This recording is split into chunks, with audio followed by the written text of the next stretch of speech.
Welcome to Sky's channel.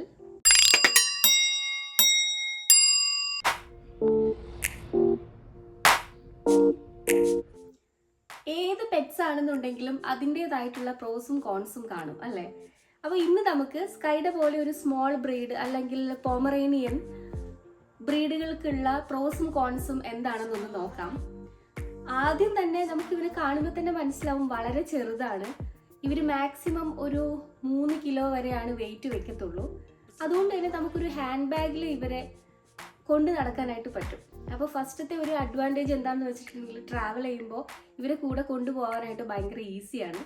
അതുപോലെ തന്നെ ഫുഡിൻ്റെ കാര്യത്തിലും വളരെ കുറച്ച് ഫുഡ് മതി ഇവർക്ക്.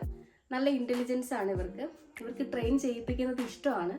ഒരുപാട് ട്രിക്സ് പഠിക്കാനൊക്കെ ഇവർക്ക് ഭയങ്കര താല്പര്യമുള്ള ബ്രീഡ് ആയതുകൊണ്ട് തന്നെ അതും ഭയങ്കര ഈസി ആയിട്ടുള്ള കാര്യമാണ്. ഇവരെ ഇങ്ങനെ ലാബ് ഡോഗ്സ് ആയതുകൊണ്ട് തന്നെ ഏത് സമയത്തും നമുക്ക് ഇവരെ ഈസി ആയിട്ട് മാനേജ് ചെയ്യാനായിട്ട് പറ്റും. അതുപോലെ തന്നെ കുറച്ച് ഡിസഡ്വാൻറ്റേജസ് ഉണ്ട്. ഇവർ ചെറിയ ബ്രീഡ് ആയതുകൊണ്ട് തന്നെ ഇവർക്ക് ഇഞ്ചുറി വരാനുള്ള ചാൻസസ് കൂടുതലാണ്. ഇവരുടെ നീ ക്യാപ്പ് ഡിസ്ലൊക്കേറ്റഡ് ആവുക, അതുപോലെ തന്നെ ഐ പ്രോബ്ലംസ്, ഡെന്റൽ ഇഷ്യൂസ്, ഇതൊക്കെയാണ് കോമൺ ആയിട്ട് ഈ ബ്രീഡ്സിൽ കണ്ടുവരുന്ന ഹെൽത്ത് ഇഷ്യൂസ് എന്ന് പറയുന്നത്. പിന്നെ നമ്മൾ വലിയ ഡോഗ്സിൻ്റെ കൂടെയൊക്കെ കളിക്കാനൊക്കെ ആയിട്ട് വിട്ടിട്ടുണ്ടെങ്കിൽ അവർ കളിക്കുന്നതിൻ്റെ ഇടയിൽ ഇവർക്ക് ഇഞ്ചുറി പറ്റാനുള്ള ചാൻസും കൂടുതലാണ്. പിന്നെ ഇവർ നേരത്തെ പറഞ്ഞ പോലെ തന്നെ കുറച്ച് ഫുഡിൻ്റെ ആവശ്യം ഇവർക്കുള്ളൂ. അതുകൊണ്ട് തന്നെ നമുക്ക് തോന്നും ഇത് മതിയാവുമെന്ന്. അപ്പോൾ ആ ഡയറ്റ് അനുസരിച്ചുള്ള ഫുഡിൻ്റെ ആവശ്യമുള്ളൂ. ഓവർ ഫീഡ് ചെയ്യാനുള്ള ചാൻസസും ഈ ബ്രീഡ്സിന് കൂടുതലാണ്. നമുക്ക് നോക്കുമ്പോൾ ഇവർ ഭയങ്കര സ്കിന്നി ആയിട്ട് തോന്നും. എങ്ങനെയാണ് ഒരു ഡോഗിനെ മെയിനായിട്ട് നമുക്ക് അവർ ഓവർ വെയ്റ്റ് ആണോ അണ്ടർ വെയ്റ്റ് ആണോ എന്ന് അറിയാനായിട്ട് നമ്മൾ അവരെ ഇങ്ങനെ റബ്ബ് ചെയ്യുന്ന സമയത്ത് നമുക്ക് അവരുടെ വാരിയിലൊക്കെ തൊടാനായിട്ട് പറ്റും. എന്നും വെച്ച് നമുക്ക് കാണുമ്പോഴോ അല്ലെങ്കിൽ ജസ്റ്റ് കാണുമ്പോൾ തന്നെ അവരുടെ വാരിയലുകളൊക്കെ കാണാൻ പറ്റുന്നുണ്ടെങ്കിൽ അണ്ടർ വെയ്റ്റ് ആണ്.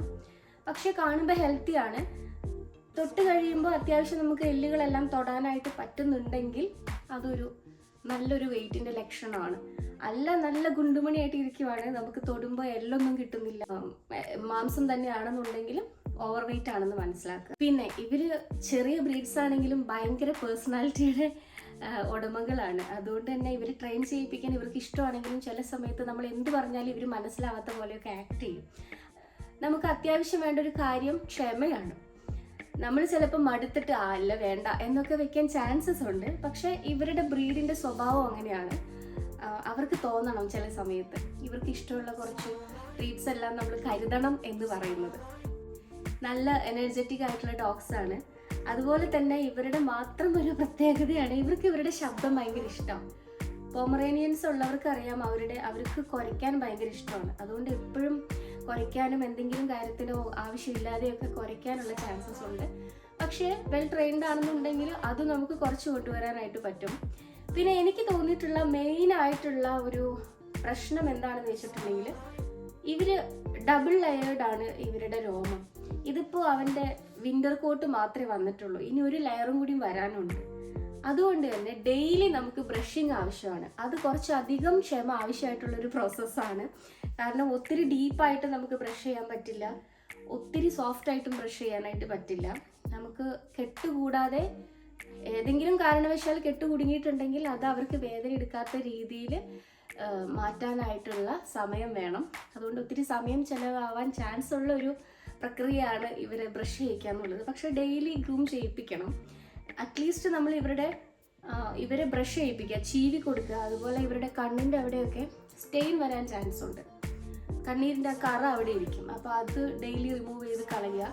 അതുപോലെയുള്ള കുറച്ച് കാര്യങ്ങളാണ് ഡെയിലി നമുക്ക് ശ്രദ്ധിക്കേണ്ടതുള്ളൂ. അല്ലാതെ നോക്കുമ്പോൾ ഇപ്പോൾ ചെറിയൊരു അപ്പാർട്ട്മെൻറ്റിലാണ്, അധികം സ്ഥല സൗകര്യങ്ങളൊന്നുമില്ല, അതുപോലെ നമുക്ക് എപ്പോഴും എനർജറ്റിക് ആയിട്ടുള്ള പ്ലേഫുൾ ആയിട്ടുള്ള ഒരു കമ്പാനിയൻ ഡോഗിനെയാണ് വേണ്ടതെന്നുണ്ടെങ്കിൽ ഓഫ് കോഴ്സ് പോമറേനിയൻസ് അല്ലെങ്കിൽ ഇതുപോലെയുള്ള സ്മോൾ ബ്രീഡ്സ് ആയിരിക്കും ഏറ്റവും നല്ലത്. വീഡിയോ ഇഷ്ടപ്പെട്ടെങ്കിൽ ലൈക്ക് ചെയ്യുക, ഷെയർ ചെയ്യുക, കമൻറ്റ് ചെയ്യുക, സബ്സ്ക്രൈബ് ചെയ്യുക. ബൈ.